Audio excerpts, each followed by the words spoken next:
बताइए कि कहाँ गए थे, किन को छोड़ गया था आपको, क्या थोड़ा बहुत भी आवाज नहीं था कि इतने बड़े अपराधी है? परसों रात को मैं हॉस्पिटल गया हुआ था, तो मेरे पास कॉल आया। मेरे साथ ही रहता है एक लड़का, जिसको भी ऐसे इस घटना का कुछ भी नहीं पता था। वो अपनी शॉप से आ रखा था पेट्रोल पंप की तरफ, तो उसका कॉल आया था कि 2 सवारी छोड़नी है सुजानगढ़। तो मैं बोला ठीक है, छोड़ दूंगा। फिर मैं घर पे आके वाइफ को ड्रॉप करके हम हॉस्पिटल गए हुए थे।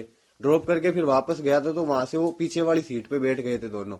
और जिसका कॉल आया था और एक लड़का और साथ में था जो मेरे साथ ही रहता है, वो एक लड़का पीछे बैठ गया और आगे की तरफ एक लड़का बैठ गया। उनको मैं बोला आप दोनों चल लो, नाइट का टाइम है, 2 लड़कों को छोड़ना है, आपने फोन किया तो साथ में सेफ्टी रहेगी, नाइट का टाइम है। हम चले गए। फिर उन्होंने 1500 रुपए पेट्रोल पंप पे दे दिए हमें, लाडनू पुलिया के पास में जो पेट्रोल पंप है डीडवाड़ा में, वहां पे दिए। तो मैंने तेल डलवा के वहां से फिर सुजानगढ़ की ओर रवाना हो गए। तो रास्ते में वो बोल रहे कि हमें कभी चूरू छोड़ दो, सालासर छोड़ दो, हिसार छोड़ दो। तो मैं बोला भैया आपको एक बार बता दो जाना कहाँ है। तो बोला हिसार छोड़ दो। तो मैं बोला हिसार के ज्यादा पैसे लगते हैं। तो बोला 10, 15, 20 हजार लग जाए, हमें कोई दिक्कत नहीं है, आप छोड़ दो। तो मैं बोला भैया हमारे घर वाले अलाउ नहीं करते 10 बजे के बाद में।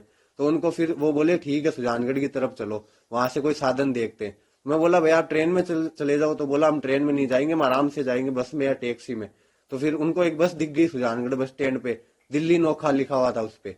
तो वहीं उन्होंने गाड़ी रुकवा ली और उसी बस की तरफ वहां कंडक्टर से बात करने लग गई कि हमें हिसार जाना है।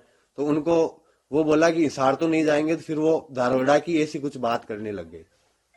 तो आपको कहीं कोई आभास नहीं हुआ कि इतने बड़े अपराधी इतना बड़ा अपराध करके आए हुए नहीं सर, हैं? ऐसी ऐसी कोई आवाज भी नहीं होने दिया। उन लोगों ने भी आराम से बात कर रहे थे और वो हरियाणवी लैंग्वेज में बोल रहे थे। मैं पूछ भी रहा था कि आप इधर क्यों आए हो, एकदम नॉर्मली फ्रेंडली बात करते हुए जा रहे थे।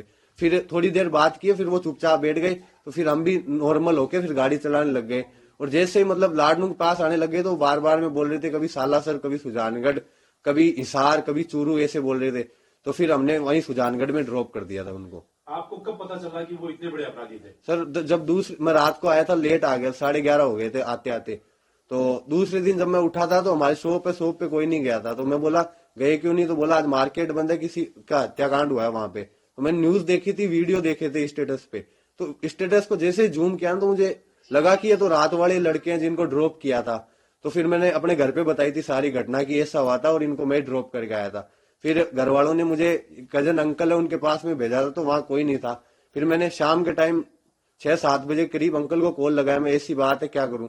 तो उन्होंने बोला कि पुलिस की हेल्प करनी चाहिए तुझे, थाने में चला जा सीआई साहब के पास में। तो मैं वहां जाके सीआई साहब को पूरी घटना बताई थी। क्योंकि मैं जब जा रहा था तो मेरे जो दोस्त था जिसने कॉल किया था वो रास्ते में मिल गया था मुझे। तो उसके पास में खड़ा था, तो वहां पुलिस की गाड़ी आई थी और हम दोनों को वहां से एसपी ऑफिस ले गई।